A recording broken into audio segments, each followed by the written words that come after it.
towards environment friendly, integrated, automated, and personalized travel on demand. The world is set to experience key changes in mobility in the coming times. Trends such as electrification, shared mobility, and autonomy are set to take off. Services like car sharing and ride hailing have already been at work in hundreds of cities around the world.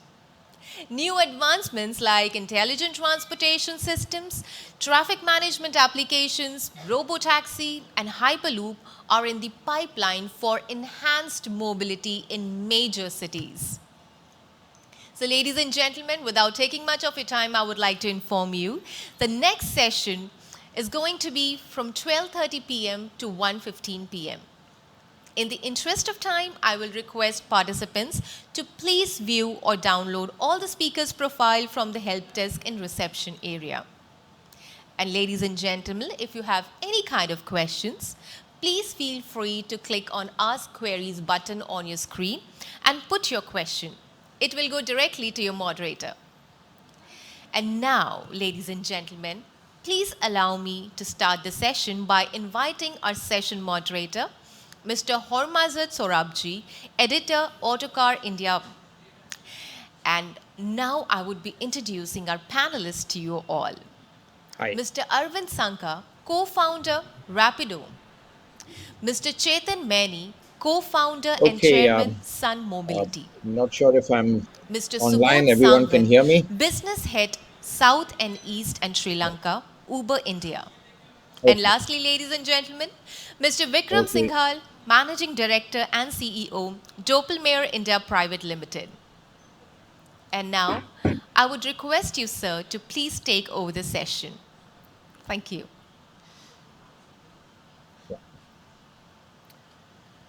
Good afternoon, everybody, and thank you to the IMC for inviting me to moderate this session on smart mobility, which is the future of mobility and something I think we can envision where commuters can seamlessly connect with various forms of transportation solutions. Of course, a critical part of smart mobility is to use digital platforms that manage a commuter's journey from beginning to end. And to discuss this and more, we have a panel of stalwarts and pioneers in this field who I would like to introduce. We have Vikram Singhal, who's the managing director and CEO of Doppelmayr India, now Doppelmayr world leaders in aerial and surface systems. We have Subodh Sangwan, the business head of Uber for India and Southeast Asia. We have Arvind Sanka, co-founder of Rapido. So both Uber and Rapido, very critical players in smart mobility. And also joining us is Chetan Maini, the co-founder and chairman of Sun Mobility, who I've known for 20 years and one of the pioneers of clean and sustainable mobility in India. Uh, I'd like to just kick off, the start of. Of course, we can't have a panel discussion without bringing COVID into it or any discussion.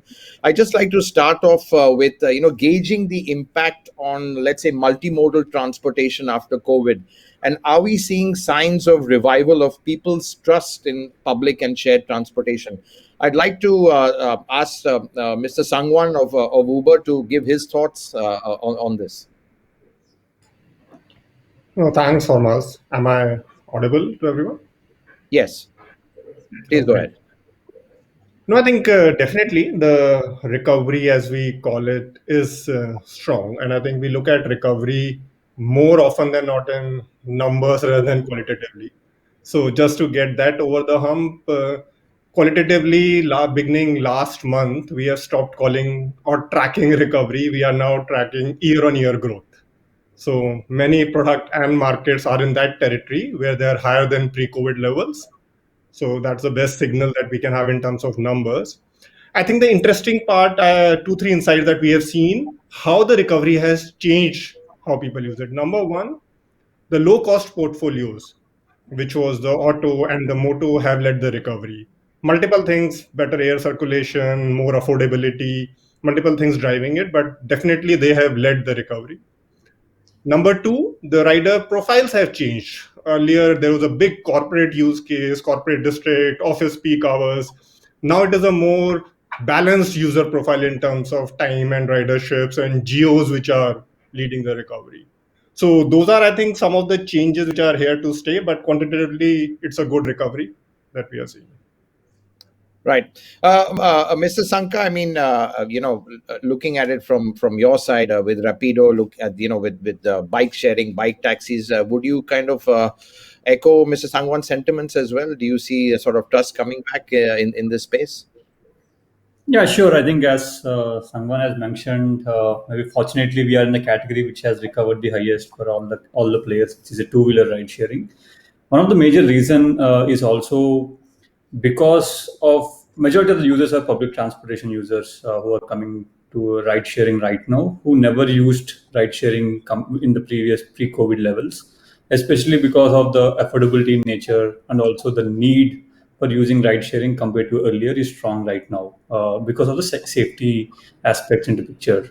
Because you're getting exposed to hundreds of people in a public transportation versus maybe a one or two drivers if you're using any of these ride sharing options. So because of that strong nature, the recoveries are becoming stronger for some of these categories. And also important thing is we are getting the first time ride sharing users post COVID, even without spending a lot of marketing dollars. I think that is something which has accelerated ride sharing growth because of COVID. And yeah, I think it is pretty much consistent in tier 2, tier 3 cities also. It's not only in tier 1, but it's also very stronger in tier 2 and tier 3 cities. Right. Well, I think quite clearly. I think we are going to, in a way, go back to the sort of old normal or new normal. I think it's all getting quite confused right now, but I think it's good to know that confidence is coming back in shared transportation. But I just want to now just go a bit to the future, and look at what's ahead. And when we talk about, let's say, smart mobility, one automatically factors in rapid, safe, clean mobility. We are seeing electric pods, e-cycles, metros, e-rickshaws. So I just wanted your thoughts from everyone. Actually, what are the innovative ways of mobility and going forward? And here, I'd like to bring in Mr. Singhal.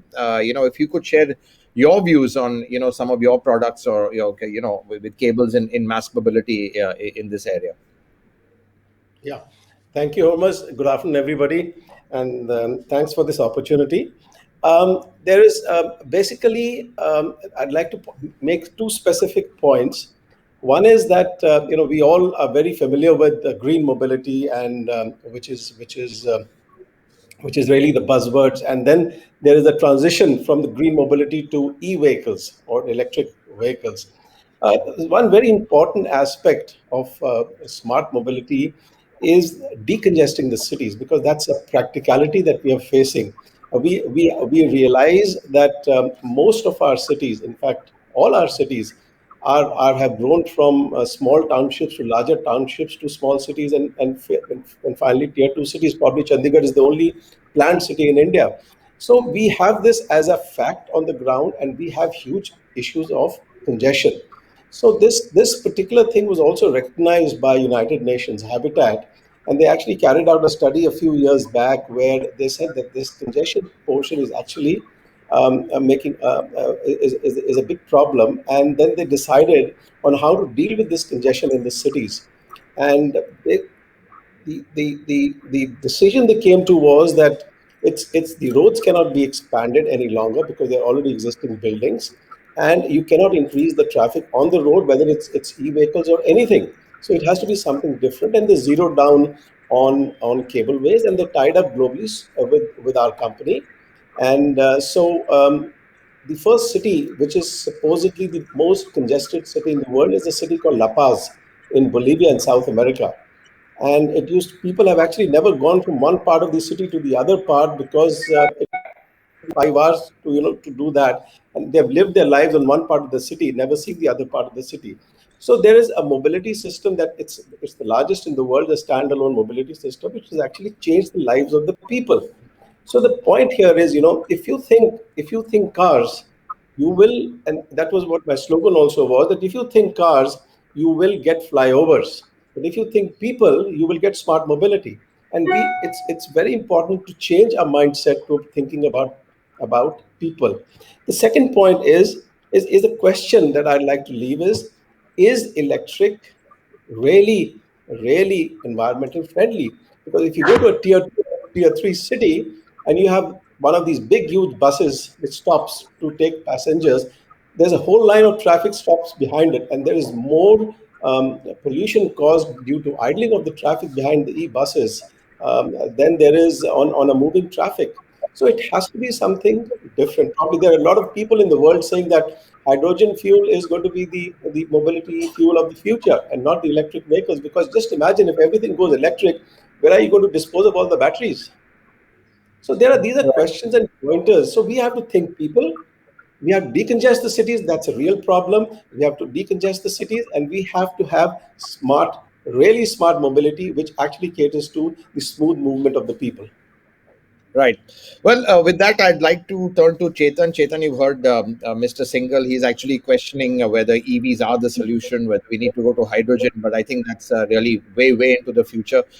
Just your opening remarks, basically on innovative ways of mobility, and clearly you're betting big on everything going the EV way.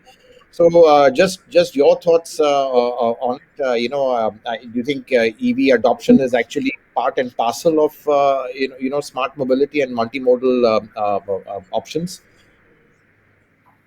Yeah, I think it's obvious that whatever you call it, case or clean, connected, convenient, autonomous, and powered by renewable energy, that's going to be the way of the future. We have to optimize all of this to part of it, and electrification and connectivity become important pieces, irrespective of what form of transportation you're looking at, right?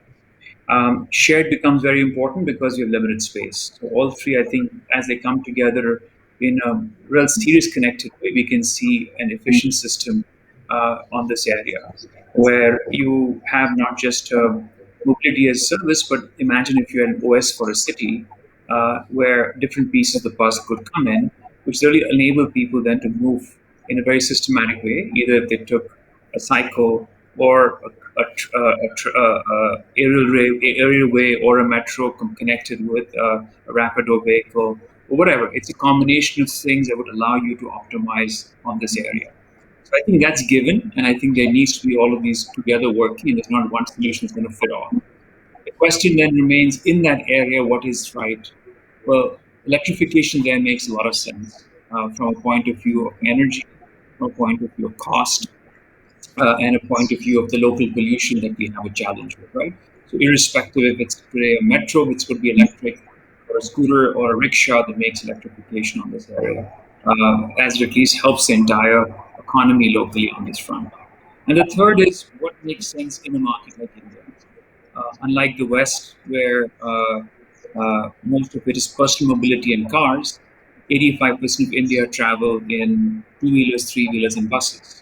And so, therefore, that's the largest opportunity for us to work in electrification and smart mobility. And form factors of first and mile, last mile transportation that could probably help in this area here. In that, a large role is going to be about infrastructure, because when you start to think about different electrification infrastructure, right? And to be cost effective, one of the areas in this form factor would be areas around swappable batteries, where you not only share vehicles, but you share batteries too, which addresses the cost, the range anxiety, and the long refueling time, enabling models of electrification to be more viable. So I think we shouldn't just say A or B is going to work. I think the world has to have multiple forms of transportation. They need to be more interconnected. They need to be electric, and they need to have an infrastructure that's highly scalable, that can enable a large transformation, 30 to 50% in the next 5 years. Right. Thank you, Chetan. And with these points, I'd like to turn back to Ms. Sangwan and Ms. Sanka. Mr. Singhal has talked about congestion being an issue. So, Mr. Sangwan, turning to you, and do you think maybe a congestion charge is one solution to deter people from using private vehicles, but then of course you would Uber factors that into surge pricing. I mean, is that one way of getting them out of private vehicles? And again, Chetan's talked about electrification is the way forward. So is Uber looking at electrifying your fleet sometime in the near future? And I'd like to take these questions to Mr. Sanka then as well after you. No, thanks. First of all, appreciate that positive understanding of surge pricing. Very often it is not understood that way. And I'll agree with Mr. Singhal. I think EV is almost horizon two, but the more immediate needs are related to making mobility more convenient and then making it more congestion free, while the EV comes at next horizon. So on the first two, I think three, four things that will move the needle, and we are trying to do that as Uber as well. Number one is more last mile options, as Mr. Shankar mentioned, our auto and moto. So these are actually the more affordable, convenient, faster last mile option, which are critical for adoption of public transport. Somebody using a metro or a bus and then taking a cab fare is not the big market fit. It will be limited to very few people, like probably us on the panel. It's a majority of India will need more affordable, faster last mile options. Number two, where this should evolve in immediate horizon, is with the same infra of metros and transit that we have, can we bring in the convenience of multimodal bookings? And it needs to start with at least the journey planning, knowing what I can avail where, which we have launched in many cities now. The journey planning with the multimodal options across cabs, smaller form factors, transit integrated into it. And this should logically evolve into even ticketing and seamless transition from one to other modes as you reach those stations. Then coming to your last point that you mentioned, and again, this is after these two are done. These two, I think we should get going now. Congestion pricing, definitely. I think that is the most proven model of decongesting this peak hour traffic globally. Odd even, etc. These achieve a short-term impact, but globally it has been proven they don't achieve a long-term impact of decongesting the peak hour. And once we do that, this phenomena of seeing avoiding surge pricing by bringing more personal vehicles on the road, which kinds of ends up defeating the purpose of disincentivizing a lot of one car driving. So that is the right way to go. I think no two ways. You Singapore started it, London adopted it, and now even Mexico, Latin countries are adopting it. So we should follow the lead there. Last one, which you didn't mention, and I'll open it to Mr. Shankar after that, would be even how do we get a better regulatory framework for personal vehicle sharing or pooling or whatever you want to call it. It is operating in various gray zones right now, but we should find a better way to incentivize it, promote it, and give it the regulatory framework so that more people are using the same vehicle space or car space in our cities. Where road is the limited infra. Right. So, thanks for those points, Mr. Sangwan. Mr. Sankar, turning to you, the last mile connectivity, I think that's very crucial for, let's say, organizations like your Rapido, especially, with the bike taxis, e-rickshaws. I mean, do you think, but do you think we need one sort of, let's say, an app or a technology to really integrate all these various services into just one kind of let's say application, sharing real time status of everything, we've been talked about, but do you think that's still missing right now, and that really could be the solution, or let's say one thing for this absolute seamless let's say connectivity through all forms of with all forms of transportation? You think that's really the need of the hour right now? Yeah, sure. I think before that, I would like to talk about one thing in terms of if you want to replace a vehicle ownership, I think there has to be a great alternative for that. I mean, I don't think people buy their own vehicle saying that vehicle ownership is cheaper than ride sharing. I don't. People don't measure how much per kilometer they pay if they buy their own vehicle versus they use Rapido or any other ride sharing options. I think it's about convenience. People who are buying their own vehicle or people who wants to use an alternative, it's about the convenience that if I want to move, I have to move like then and there within next 2 3 minutes without actually haggling towards booking or captain canceling or a lot of things towards the options that I have should be a lot more convenient. And I think that's where that's when you will see more people moving away from vehicle ownership to using and convenient transportation options. I think whether it is a public transport or it's a ride sharing, if we can actually solve convenience at scale, and I think that's when we can move away from vehicle ownership to 100 majority of the people moving to a ride sharing options. So I think one of the crucial role there is because you're talking about millions of people who are using public transport. I think the vehicle ownership is maybe 100, 150 million people who own the vehicle and then commute, but there are other 200, 300 million people who commute with public transport. And until you make it convenient for them, you don't see more people using public transportation or sticking to public transportation. So I think that's where it comes on either a multimodal kind of solution, which either you call it as payments or visibility, or making it seamless from one model to other model of transportation. So I think so there it also requires a lot of government support because public transportation globally is about how government works closely with public or private companies and make that transition a lot more smoother and make it convenient for users, the end users. So I think the government supporting the players, private partnerships to make the entire journey smoother, right from a payments point of view or visibility point of view.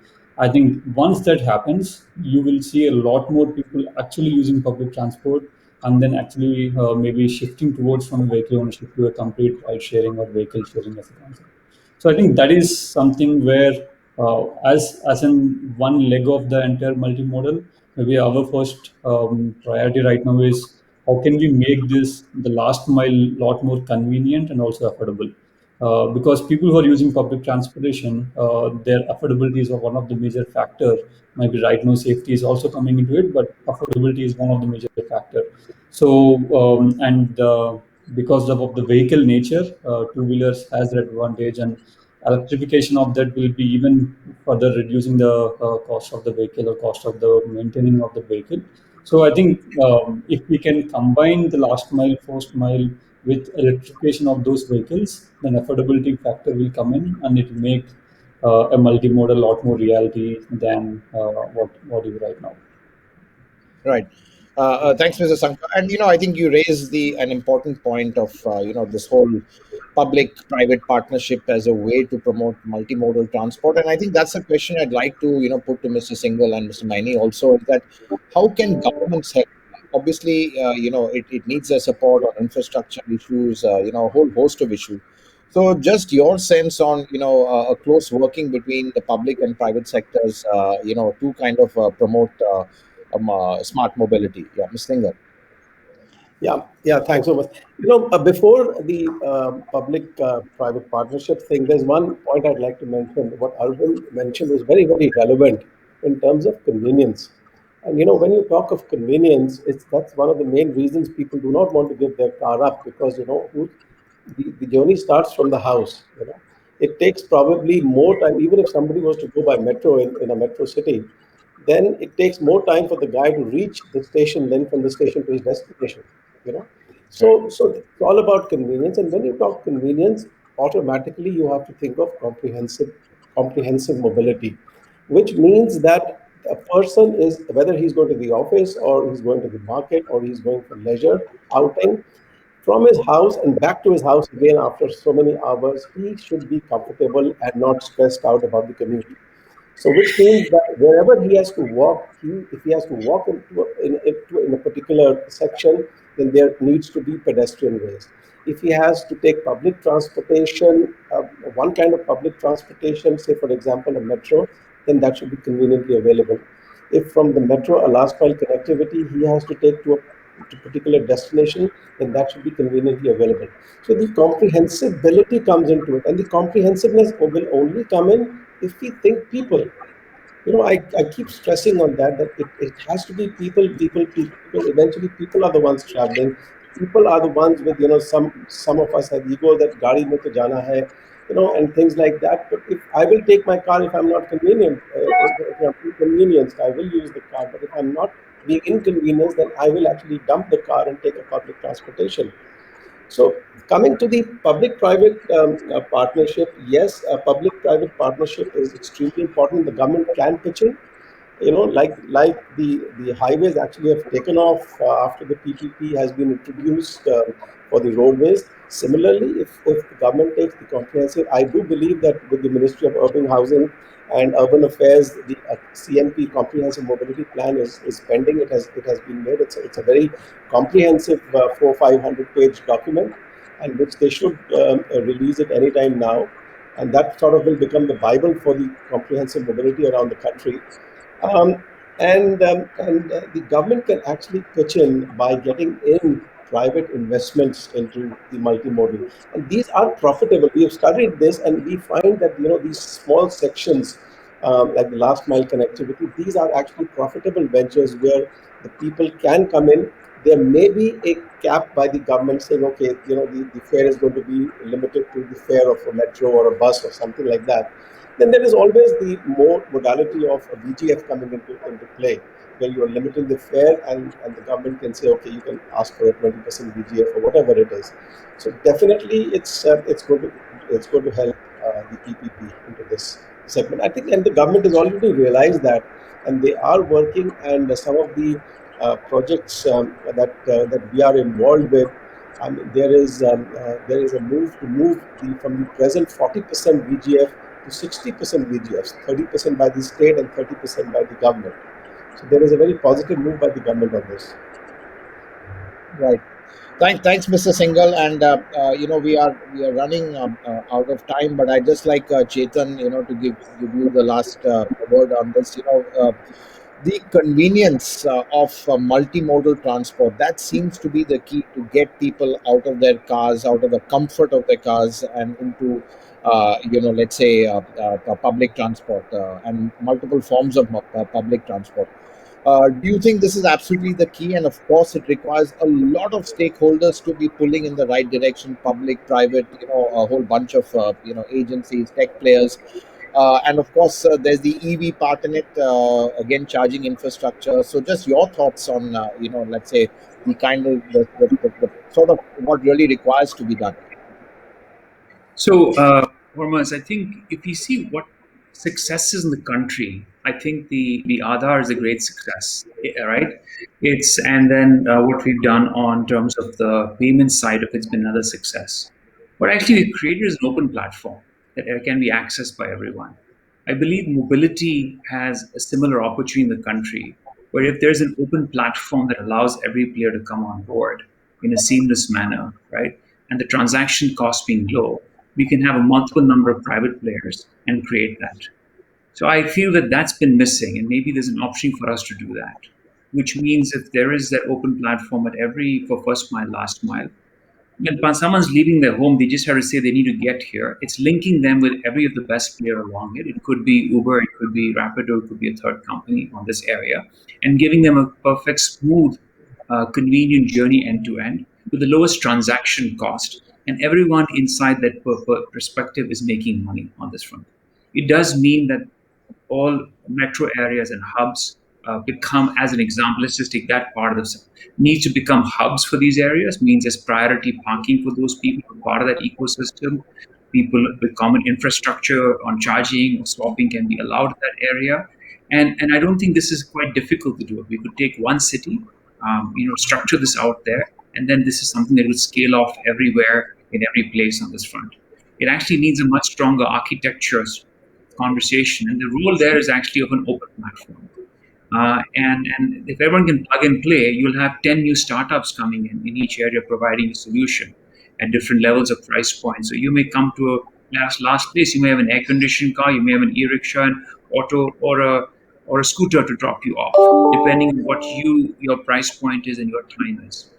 That platform doesn't exist, but it's a great opportunity. And if that happens, I think our public transportation requirement go up by 30 to 50%, which would really fix the issue of traffic congestion and other things.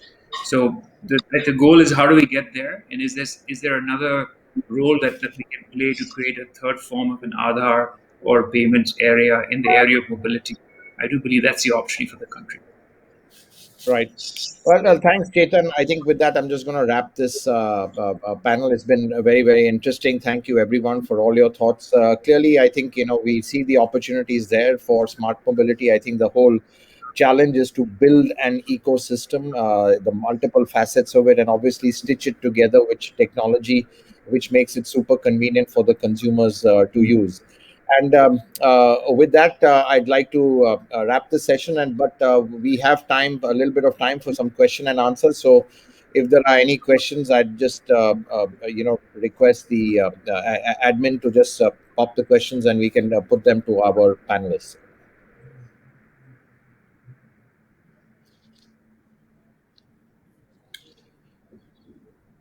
Or there haven't got any While questions questions are yet. coming in, yeah, while questions I are want coming in, I'll just, yeah, can I add just a point on this Yes, I multimodal? wanted to come to you. I think you wanted to add a point on the whole multimodal, let's say concept. So please go ahead.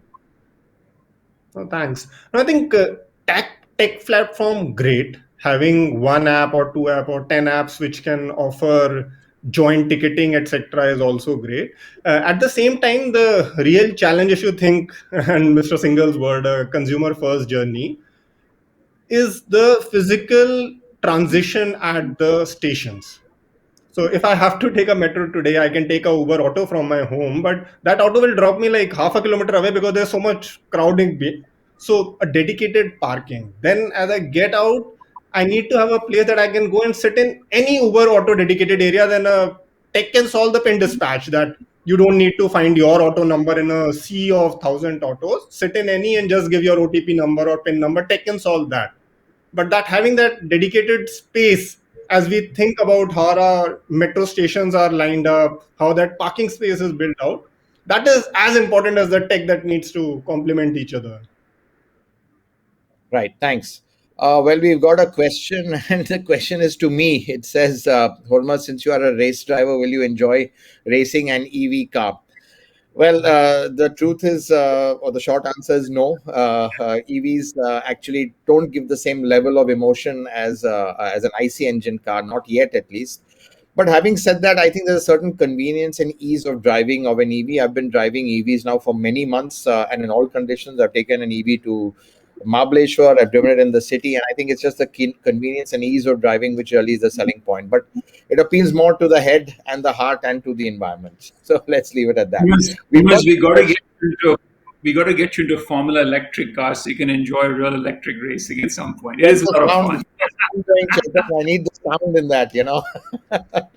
So, but anyway, we've got one question again for Subodh. This is regarding Uber. Well, he says the quality of the vehicles aren't too great over the last 3 years. Is Uber not, let's say, encouraging the quality of drivers? Like, what's being done on that front, the overall quality side of things? No, I think apart from reliability, quality is equally important. It's at the same time, it's a bit like a goalkeeper. You will make thousand saves, and or your career will be remembered for the 50 or the 100 goals that you conceded. So you have to step up the norm on these, and we continue to do that.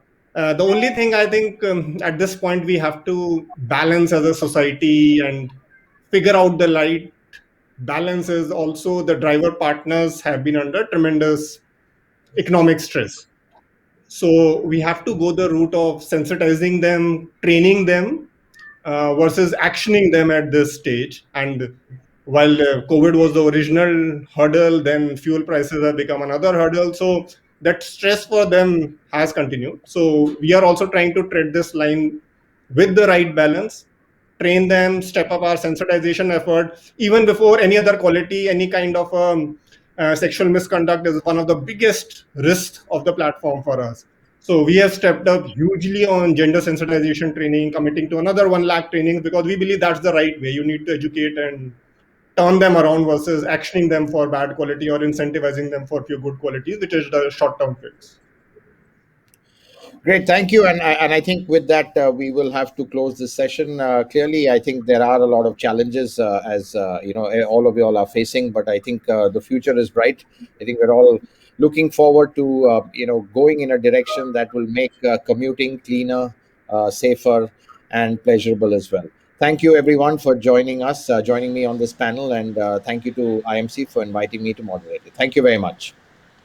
Thank you. Thanks, Thank everyone. you. Take care. Bye. Thank you, sir. Thank you for your valuable time. Well, this session was quite informative, a session enough to understand the potential of smart mobility. Ladies and gentlemen, I would like to move ahead by thanking our panelists for their guidance, for the ideas. And ladies and gentlemen, when the mind is at work, we need a little more energy. While I say that, I would request you all to take a lunch break and return at 2:30 p.m. That's when we start our next session. And while we do that, ladies and gentlemen, I request members to visit the virtual exhibition and interact with exhibitors online and return at sharp 2:30 for our next session. And post our lunch session, ladies and gentlemen, I'll also brief you what we have stored in for you. 2:30, as I mentioned, we start the session, Youth Vision, Smart Infrastructure and Green Technology. And the next session is Global Perspective, Smart Infrastructure and Green Technology. That might end by 4:15 p.m. And lastly, ladies and gentlemen, the session is a fireside chat, Rebooting Economy, which ends by 5 p.m. So looking forward to have you all at 2:30 p.m. post lunch. Thank you.